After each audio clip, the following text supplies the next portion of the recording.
Hi everyone, I'd like to talk with you about using the references tools in Word to do citations like this one, which is an in-text citation, and then also the reference list or works cited, which would appear at the end of your document.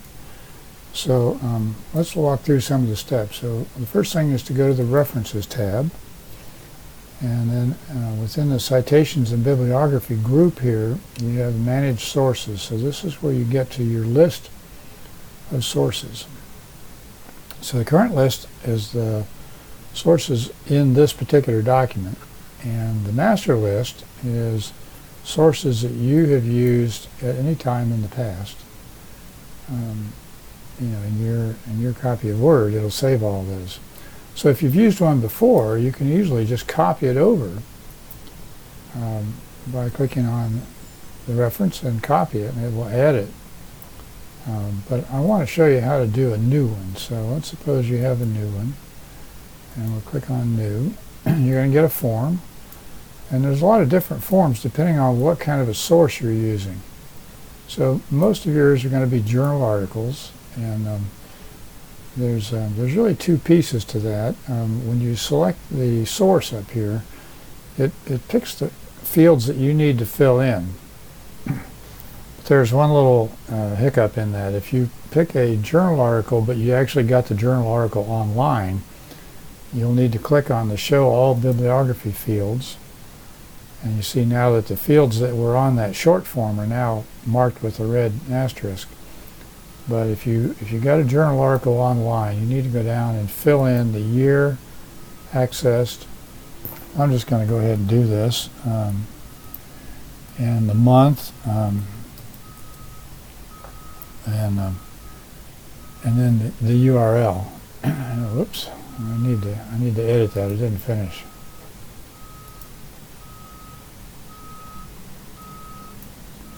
Okay.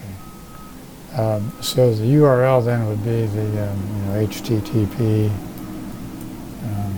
and then the URL of the article.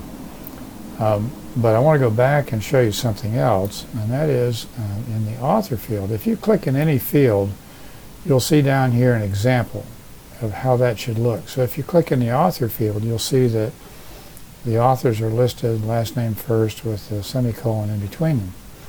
But an easy way to do the authors is to use this edit button, which opens this dialog box. And I'm just going to fill in some stuff here. So I'm going to put my name in here, and I'll add my name to the author list. And then I'm going to add somebody else, one of the other teachers here. And so that gives you the author list. And the other thing is that the first author is always listed first for a reason. There's a higher status to being the lead author or the first listed.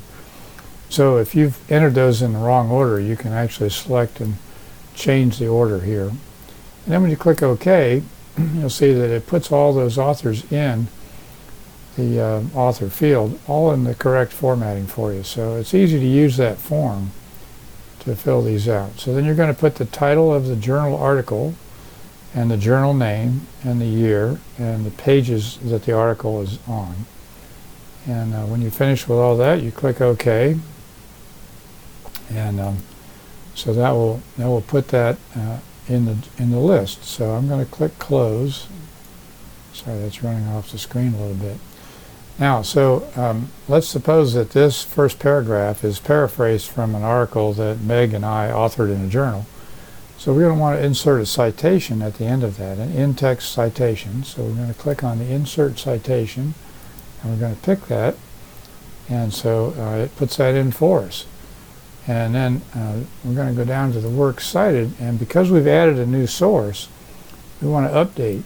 And so now just clicking on that, it does that, and you see it's put everything in correct order. I'm going to go back and edit this source. I'm going to change the author order.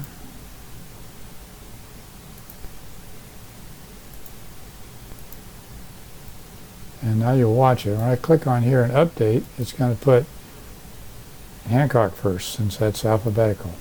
And there'll be some places where you don't have named authors, so corporations, government agencies, and so on. So that's where you would click the box to put the corporate author is how they describe that.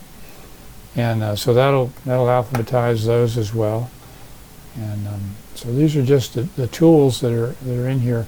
To insert this Works Cited, what I did was use the bibliography list arrow, and it gives you different options. So you can call it a bibliography, a reference list, a Works Cited, or we use Works Cited because in APA, which is our style, if you cite an author up here in your document, you have to have them in your list.